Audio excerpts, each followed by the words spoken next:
दफ्तर में घुसते ही सेठ यशवंत सिंह ने सामने कुर्सी पर बैठे अकाउंटेंट जसप्रीत से पूछा, कोई चेक है? जसप्रीत ने सर हिलाते हुए, एक नहीं कई हैं सर। जसप्रीत ने मुस्कुराकर कहा, छोटी मोटी रकमों के कुल 1 दर्जन चेक हैं, एक तो काफी बड़ी रकम का है। आखिरकार शर्मा ने पैसे दे ही दिए। सेठ यशवंत सिंह ने दोनों हाथों की उंगलियों को आपस में उलझाकर हंसते हुए कहा, चमत्कार हर युग में हुए हैं। उन्होंने पूरी रकम अदा कर दी है क्या? 51,60,540 रुपए का चेक है, पूरी रकम अदा कर दी है। बहुत अच्छा, तब तो तुम बैंक जाने की तैयारी कर रहे होगे। बैंक जा रहे हो तो 30 लाख रुपए निकलवा लेना। मुझे राजेंद्र के यहाँ जाना है, वहाँ से लौटकर रायपुर वाली जमीन देखने जाऊंगा। हो सकता है कुछ एडवांस देना पड़े। चेक पर तुम खुद ही दस्तखत कर लेना, तब तक मैं एक जरूरी काम निपटा लेता हूँ। ठीक है सर, हमेशा से ऐसा ही होता आया था। उन दिनों से जब जसप्रीत नवयुक्त था और यहाँ काम करने आया था, शुरू में इस कंपनी में केवल यशवंत सिंह थे और सारा काम वह खुद ही देखते थे, जबकि इस समय उनकी कंपनी में काफ़ी लोग काम कर रहे थे। आजकल उनका कारोबार भी काफ़ी अच्छा चल रहा था। वह जिस चीज़ में हाथ लगा देते थे वह सोना हो जाती थी। जसप्रीत को उनके एक एक पैसे के बारे में पता था। सेठ यशवंत सिंह के पास अरबों की दौलत थी। जसप्रीत इस बात से हैरान था कि इतनी दौलत का वह करेंगे क्या। दुनिया में उनका एक भी रिश्तेदार नहीं है। आखिर यह दौलत वह किसके लिए जमा कर रहे हैं? सेठ यशवंत सिंह को कामों से ही फुर्सत नहीं थी। वह पैसा कब और कहां खर्च करते, वो तो बस काम करने और व्यस्त रहने के आदी थे। शायद इसलिए जसप्रीत को यह कहने में जरा भी हिचक नहीं होती थी कि यह आदमी केवल काम करने के लिए ही जी रहा है। यशवंत सिंह के जाते ही जसप्रीत ने मेज पर पड़े अखबार को उठाया तो उसकी नज़र सीधे आधे पृष्ठ के एक विज्ञापन पर जाकर ठहर गई। उड़ने का युग ने विज्ञापन की हेडिंग एक बार फिर से पढ़ी। धूप में चमकते हिंद महासागर पर सुंदर उड़ान, मेडागास्कर की सुंदर धरती की यात्रा, जहां फूलों की सुगंध आपका स्वागत करती है, वहां जीवन एक नई छठा बिखेरती है। विज्ञापन देखकर जसप्रीत के दिल में वर्षों से सोई एक चाहत अचानक अंगड़ाई लेकर जाग उठी। विदेश की अनोखी धरती की यात्रा उसकी इच्छा ही नहीं थी, बल्कि जीवन का एक सपना भी था। लेकिन उसे यशवंत सिंह के यहाँ से जो वेतन मिलता था, उसमें ऐसी जगहों का सिर्फ सपना ही देखा जा सकता था। इस वेतन से वह केवल शहर के ही मामूली मनोरंजन स्थलों तक जा सकता था। शायद यही वजह थी कि विज्ञापन देखकर उसका मन मचल उठा था। वहां जाने की इच्छा तीव्र हो उठी थी। उसने हमेशा की तरह इस बार भी इस इच्छा को दबाने की कोशिश की, लेकिन इस बार दबाने के बजाय वह उभरती जा रही थी। शायद वह विद्रोह पर उतर आई थी। वह उसे जितना भुलाने की कोशिश कर रहा था, वह उतना ही उग्र होती जा रही थी। आखिर क्यों उसके दिमाग में यह विचार बार बार आ रहा था?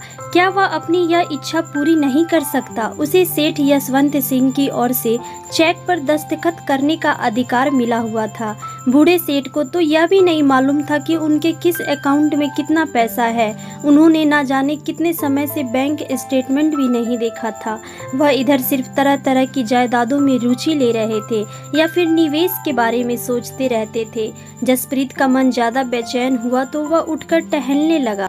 उसे घूमने जाने के लिए जितने पैसों की जरूरत थी, वह उन्हें फितरत से पाना चाहता था, लेकिन यह अपराध था। उसने सोचा कि जैसे भी हो उसे हर हालत में अपनी इस इच्छा का गला घोट देना चाहिए, लेकिन लाख कोशिशों के बावजूद वह ऐसा नहीं कर सका।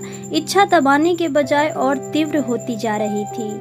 साथ ही पैसे हासिल करने का तरीका भी उसके दिमाग में आने लगा था। उसे लगा जैसे कोई उसके कान में कह रहा है कि उसे घूमने जाने में परेशानी क्या है, उसे केवल एक चेक दस्तखत ही तो करने हैं और दस्तखत करने का अधिकार सेठ यशवंत सिंह ने दे ही दिया है। उसने सोचा कि मोटी रकम निकाल कर वह किसी अनजान शहर में जाकर कोई छोटा मोटा कारोबार कर लेगा।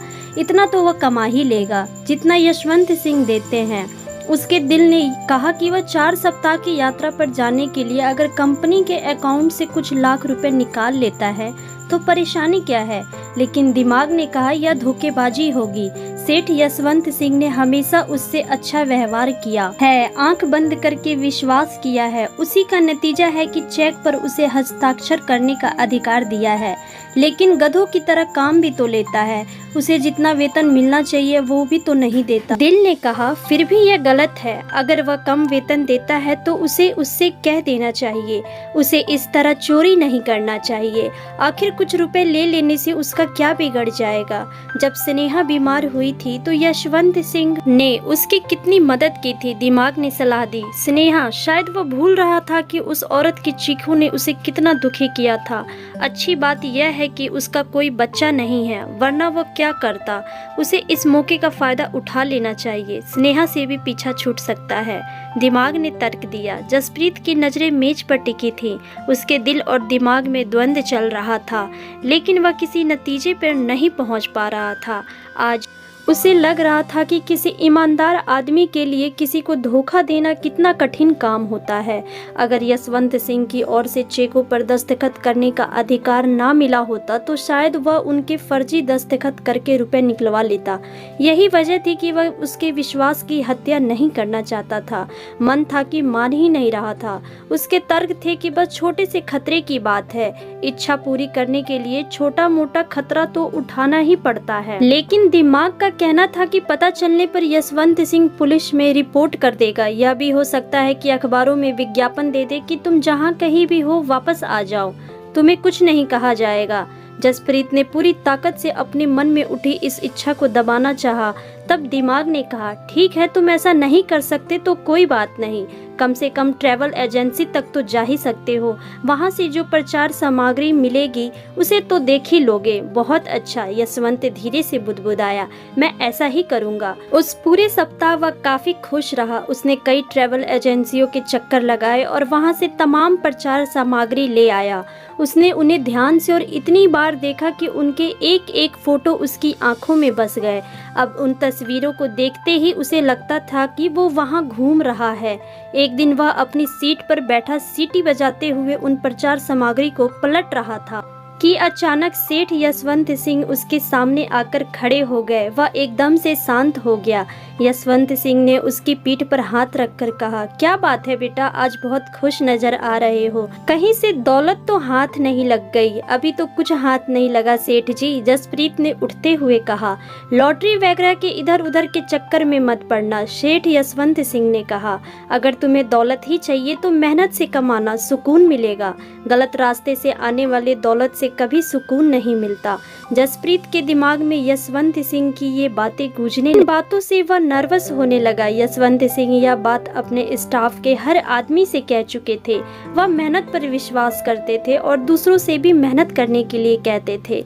जसप्रीत बड़बड़ाया, यह आदमी ना जाने किस मिट्टी का बना है, हमेशा काम की ही बातें करता है। आखिर कोई आदमी जीवन में कितना काम कर सकता है? इसे तो आदमी नहीं, चींटी के रूप में जन्म लेना चाहिए था, जो हमेशा काम में लगी रहती है।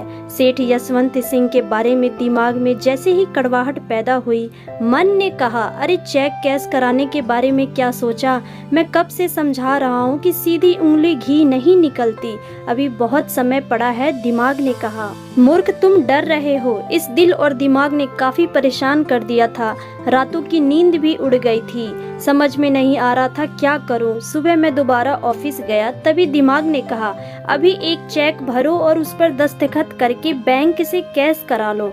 आखिर इसमें बुराई क्या है? ठीक है, यही करता हूँ। दिमाग ने हार मान ली। जसप्रीत का दिमाग राजी हो गया तो वह उचित मौके की तलाश में लग गया। 3 दिनों बाद सेठ यशवंत सिंह को अपने वकील से मिलने जाना पड़ा। जसप्रीत को लगा वह इस मौके का फायदा उठा सकता है। उनके आने के पहले वह चेक तैयार करके कैश करा सकता है।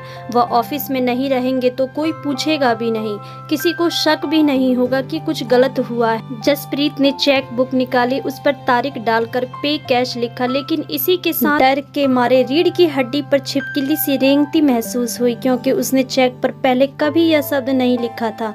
उसे लगा चेक पर लिखे शब्द उसकी व्यवस्था पर हंस रहे हैं। वह चेक मेज पर रखकर उठ खड़ा हुआ। शायद कोई बात उसे विचलित कर रही थी। वह अपनी कैबिन में टहलने लगा। उसे लगा स्टाफ के लोग उसे घूर रहे हैं। तो क्या उन्हें उसकी नीयत का पता चल गया है? उन लोगों को कैसे पता चल गया कि वह धोखेबाजी करने जा रहा है? उसने सिर झटका और भ्रम को दूर किया। उसके माथे पर पसीने की बूंद निकल आई थी। एक बार उसने फिर से चेक को देखा। वो सोचने लगा कि इसमें कितनी रकम भरी जाए। ट्रैवल एजेंसी से मिली प्रचार सामग्री से पता चल चुका था कि पसंदीदा जगहों पर घूमने के लिए उसे कम से कम 6 लाख रुपए की जरूरत पड़ेगी। उसने तुरंत चेक में यह रकम भर दी। लालत है मुझ पर, उसने खुद को कोसा। मुझे 10 लाख रुपए लिखना चाहिए था। जब बेईमानी ही करके घूमने जा रहा हूँ तो मौत से घूमना चाहिए। उसे हैरानी हो रही थी कि लोग लाखों करोड़ों का फ्रॉड कैसे कर लेते हैं, जबकि वह केवल 10 से 5 लाख के बारे में ही सोच रहा है। उसे लगा कि अब उसने जो भी रकम भर दी है उसी में संतोष करना चाहिए। उसने चेक पर दस्तखत किए और कैबिन से बाहर गया। मैं बैंक जा रहा हूँ, उसने चलते चलते साथियों से कहा। ऑफिस से बाहर आकर वह पल भर के लिए रुका। बैंक पहुँचने में उसे ज्यादा समय नहीं लगता था, करीब 2 से 3 मिनट। लेकिन आज वह सीधे बैंक जाने के बजाय इधर उधर घूमते हुए बैंक जा रहा था। वह पलट पलट कर देख भी रहा था कि कोई उसे देख तो नहीं रहा है। उसने एक दुकानदार के सामने गाड़ी रोक दी और उसके ऊपर लगे बोर्ड को घूरने लगा।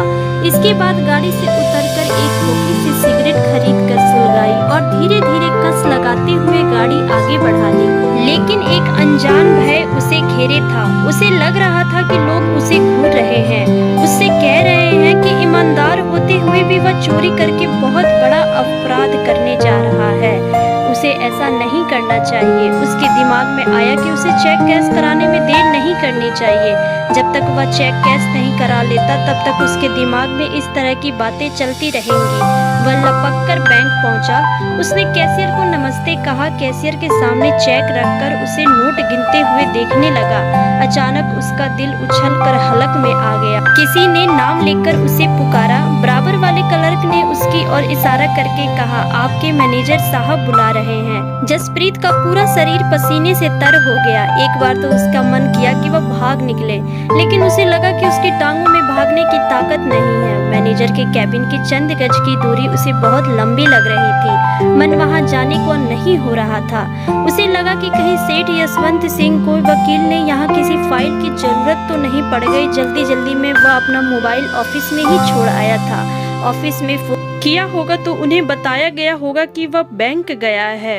हिम्मत करके वह मैनेजर की कैबिन में दाखिल हुआ। अब तक वह काफी हद तक संभल चुका था। अभी उसने कैशियर से रुपए लिए नहीं थे, इसलिए वह अपराधी नहीं था। इस बात ने उसका हौसला बढ़ाया। उसके कैबिन में दाखिल होते ही मैनेजर ने कहा, वकील के ऑफिस में सेठ यशवंत सिंह की तबीयत अचानक बहुत खराब हो गई है। आप तुरंत अस्पताल जाइए। जसप्रीत जैसे एक भयानक सपने से जागा हो। उसने कुछ कहना चाहा, लेकिन जबान ने साथ नहीं दिया।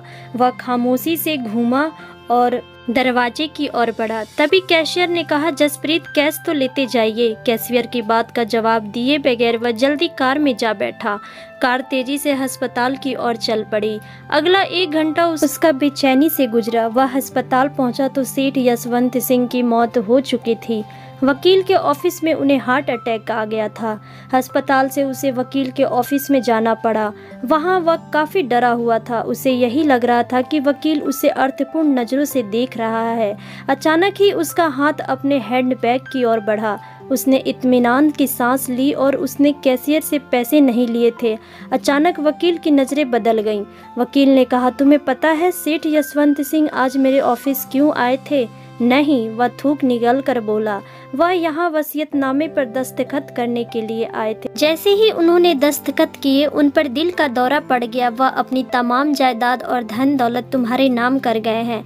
जसप्रीत को अपना दिल सीने से बाहर आता महसूस हुआ। वह फटी फटी नजरों से वकील को घूरता रह गया। वकील ने उसके कंधे पर हाथ रखकर कहा, मुझे लगता है तुम्हें उनकी मौत का गहरा सदमा पहुंचा है, लेकिन होने को कौन टाल सकता है? जसप्रीत ने सहमति से सर हिलाया। वह दिल ही दिल में सोच रहा था कि उसने बैंक से वो 6 लाख रुपए नहीं लिए, वरना शायद वह जीवन भर पश्चाताप की आग में जलता रहता। वह मन ही मन सोचने लगा कि मैं सेठ के पीछे क्या करने जा रहा था। मेरे सेठ तो इतने अच्छे और भले इंसान थे। दोस्तों, उम्मीद करती हूँ यह कहानी आपको पसंद आई होगी। कहानी पसंद आई हो तो वीडियो को लाइक शेयर करना बिल्कुल भी ना भूलें। चैनल पर नए हैं तो चैनल को सब्सक्राइब जरूर करें। मिलते हैं अगली वीडियो में। धन्यवाद।